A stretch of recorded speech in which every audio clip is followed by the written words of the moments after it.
What's going on, ladies and gentlemen? My name is Michael and I am super excited to be bringing you everything you need to know about Fallout 76 that we've just witnessed and learnt about in the E3 presentation. So firstly, the game is actually going to be released on November 14th this year in 2018. It's still going to be an open world game with story and quests just like normal. It's running off new graphics technology allowing for 16 times as much detail. And Todd Howard said it would be a softcore survival kind of game. But the big thing that we're all wondering about is the multiplayer and the co-op, and that brings me to my second topic. It will be multiplayer, it will be co-op, so how does that work? So basically, you can be leaving the vault with a real person, or you can play the game completely solo. You can still be who you want, do whatever you want, level up and all that just like normal, so it really seems like a real genuine Fallout game, which gets me really excited. But there is co-op. Now, the thing that Todd Howard did say, which is really good news, is that even though thousands of people will be playing it around the world, we're not going to have thousands of real people running around in a wasteland.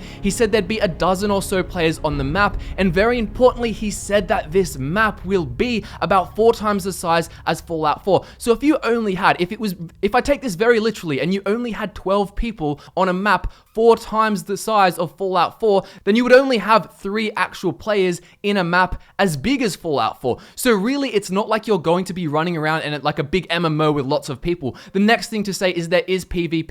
Your friends can team up, and apparently that is the easiest way to survive, but your friends can also attack you. You might stumble upon someone who comes, like in the video, and shoots you with a rocket launcher and causes you a whole bunch of grief. But the other good thing about this is that even though it's described as a softcore survival, death will not mean you lose all of your shit. It doesn't mean a loss of progression or your character or anything like that, and you're not tied to a server or anything either. You can join your friends, or you can play alone. There's also photos you can take with your gang, which will be really cool for a lot of social media attention, I think. He also mentioned that it's going to be supported now and for years in the future with dedicated servers. Now, thirdly, it is easiest to survive by teaming up and building. There is the ability to build things and move them wherever you want. You can build anywhere on this map and set up various bases around the place with friends to survive, but as they say, don't get too attached because it might get blown up. We're also going to be using something called the Construction and Assembly mobile platform to build all of this stuff. But now let's move on to the fourth area of topic I want to talk about. So with a map 4 times as big as Fallout 4 set in the hills of Western Virginia, there are 6 distinct regions with their own risks, rewards, and style.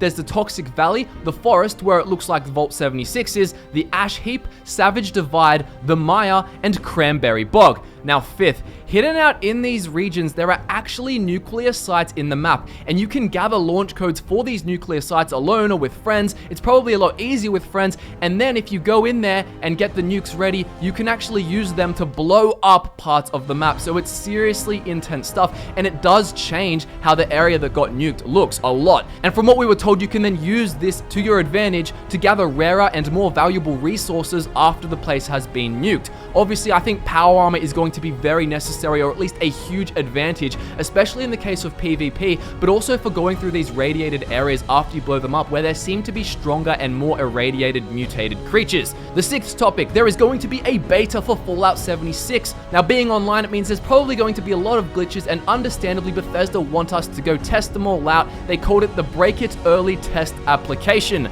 The seventh thing I want to talk about is generally more information on the setup. So as you know, you're in Vault 76. You're one of very few special people selected to be an occupant in the vault, and you spent 25 years waiting for Reclamation Day when you're gonna go out and rebuild America. Now, most of the others are already gone in the opening scene, so you're gonna be going out to rebuild in a world filled with mutated creatures and other players. The overseer of this vault will give you missions to go out to the various 6 regions that I mentioned to do various different things. Also, as a quick side note, I thought I'd say Super Mutants confirmed, Ghouls confirmed, and awesome power armor confirmed. The 8th final thing I want to say is that there is going to be a collector's edition. It comes with a glow-in-the-dark map with figures you can put on it, and it comes with a power armor helmet, a T-51 model that appears to have voice modulation. And that's a pretty quick rundown of everything in Fallout 76 that you need to know about it, what we've just learned at E3. So get pumped, everyone. I know I'm pumped. And subscribe if you want immense coverage of Fallout 76 and all of the content inside of it. Thank you so much, ladies and gentlemen. My name is Michael, and I look forward to nerding out with you again very soon.